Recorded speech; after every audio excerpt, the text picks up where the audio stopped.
Okay po mga kababayan, pag-usapan po natin ito. Itong walang katapusan na issue dito kay Anjoliana versus sa mga politiko at sa mga artista. Apo mga kababayan, tama po ang inyong dinig. Anjoliana na naman tayo, update na naman tayo. Dahil sa hindi pa po nakakaalam mga kababayan, ito pong si Anjoliana, sa nakikita po ng taong bayan, ay ito po ay nagpapapansin. Yun po talaga mga kababayan ang nakikita ng tao. Nagpapapansin po ito si Anjoliana para makilala pa po ng karamihan. Dahil ito si Anjoliana po, siya hindi po nakakaalam, kahit dati po siyang membro ng Itbulaga at kahit tumakbo na po ito paulit-ulit sa politika at hindi po ito nananalo, kahit matagal po siya sa Itbulaga, patunay lang po yan na porket kilala ka na, ay karapat-dapat ka pa. Ano pong ibig sabihin natin dito mga kabayan? Itong ginagawa kasi ng Anjoliana ng pang-dides sa mga gusto niyang pagtripan, di ba? Yung mga gusto niyang lang pagtripan mga kababayan. Ito mga ginagawa po niya ay halatang-halata na po na gusto niya magpapansin, magpasikat sa Pilipino kasi nga may balak pala ito tumakbong senador. Karapatan naman ni Julian yan. Kaya lang po, hindi na po parang magandang tingnan yung kanyang ginagawa. Bakit? Magmula kay unang-una, nireklamo po siya hindi po nakakalam, no? Itong si Anjoliana ay nireklamo po ito sa Rapid Tulfo in Action. Magmula nun mga kababayan, ay nag-ingay na po siya na nag-ingay. Binabastos daw siya. Paano ka hindi ka babastusin eh? Kabastos-bastos ka naman. Di ba? Hanggang sa simula noon, nag-ingay na po siya. Hanggang sa nawala po siya sa Itbulaga. Okay? Ngayon po, mga babayan, ang binibira na naman niya, kasi kung makikita ninyo, si Tito Soto. Apo, siya na po ang binibira niya ngayon. Tapos po, nung hindi siya pinapatulan ni Tito Soto, si Claire at si Yossi Claire na naman ang kanyang binibira. Sinasabi po dito ni Anjoliana na anti-Claire ang tawag niya dito. Matatandaan nyo ba na pinagtanggol nyo ako kay Rapid Tulfo? Tapos ngayon, bibirahin mo na ako. Diba? Sinasabi niya dito kay Attorney Claire Castro, kay Yossi Claire Castro. Ang masasabi ko lang doon mga babayan, sa pagtatanggol ni Yossi Claire Castro kay Rapid Tulfo, ay kay Anjoliana versus Rapid Tulfo. Noon yun. Diba? Siguro, pinagtatanggol ka kasi nga, baka, alam mo na, dahil siguro dahil artista ka, tapos noon yun, baka may nakikita ang isang abogado na mali ang ginagawa ng isang tao, kaya ka pinagtatanggol siguro. Tapos ngayon, binibira ka ni Yossi Claire Castro kasi binibira mo rin naman ang presidenteng Bongbong Marcos. Sinasabihan mo ng ngiwi. Di ba? Parang gano'n, ngiwi, gumaganong-ganong ka pa, ngiwi. Natural, bilang Yossi Castro, Yossi ng PCO, talagang bibirahin ka rin nun ni Yossi Castro. Kasi nga, binibira mo rin naman kasi ang presidente natin. Di ba? Anong point natin dito? Hindi porket pinagtanggol ka ni Yossi noon, dapat ka rin ipagtanggol ngayon. Hindi porket tama ka noon, ay tama ka rin naman ngayon. Diba? Ang dami mo na ang kaaway. Mga vlogger, si Yossi, tapos si Tito Soto. At ngayon naman, si Christopher Min. Itong si Christopher Min mga kababayan, ay hindi ka nito aatrasan. Lalong-lalo na kung alam naman ni Nanay Christopher Min na mali ka at wala ka namang utang na loob.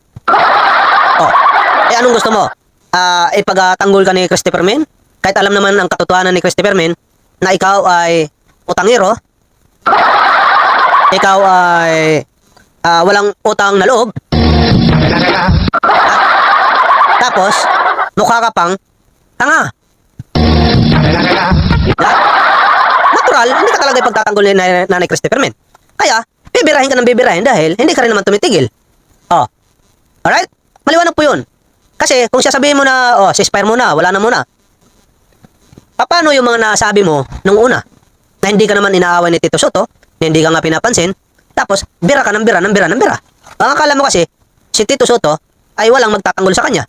Alam mo, Anjoliana, sir, si Tito Soto, ang taong bayan, kung alam po kung sino ang dihado, yun yung kakampihan. Di ba? Hindi na po mangmang ang taong bayan ngayon. Alam naman ng tao na walang ginagawa si Tito Soto, pero bira ka ng bira, natural, ang mangyayari dito, ipagtatanggol ng taong bayan si Tito Soto. Ganun lang po yun mga babaeng kadali. Dahil sa sinabi mo nga ceasefire, diba? Tuloy pa rin ang birada sa iyo ni Christopher Min, kasi nga, hindi naniniwala si Christopher Min sa kasinungalingan mo. Wala kang nga utang na loob eh. Ang magsinungaling pa kaya. Diba? Ngayon, sinasabi mo dito, ito kasi ang sinasabi ni Anjoliana mga kababayan. Pakita natin ha. Ito ang sinasabi niya. Ayan, nakikita niyo po yan mga babayan, diba? Sabi niya dito, Christopher Min, ayan, tumanggi sa box rebel ni Anjoliana sayang yung oras. Kasi po mga kababayan, kung bakit nasabi po yan ni Christopher Min. Kasi nga po, si Anjoliana, nagdadinakdak na naman sa kanyang TikTok. Nag-live na naman si Anjoliana sa kanyang TikTok. Ang sinasabi dito ni Anjoliana mga kababayan, bira ka ng bira sa akin, hindi mo ako binibigyan ng pagkakataon na pumunta dyan sa channel mo, sa opisina mo, dyan sa programa mo, para may pagtanggol ko ang sarili ko. Tapos nananawagan ka pa kay Pangilinan na parang nagsusumbong ka kay Manny Pangilinan. Sinusumbong ko ito si Christopher Min. Bakit? Kilala ka ba ni Kiko Pangilinan? Hindi ka kilala nun. Ha? Ang mga kapantay ni ni Kiko tuloy. Ang kapantay ni Manny Pangilinan, yung may-ari ng TV5, at saka ng PhilDete, at saka ng Maynilad. Ang kapantay nun ni Manny Pangilinan, mga politiko na matataas katulad ng presidente, senador, yan yung mga kapantay nun. Hindi yan nakikipag-usap, nakikipag-meeting, nakikinig sa mga katulad lang ni Anjoliana. Sabi pa nga ni Jose Clark Castro, sino ka ba? Who you? Hindi ka nga kilala ng taong bayan eh. Tapos, mananawagan ka pa kay Manny Pangilinan? Who you? Ay magsasayang ka lang ng panahon.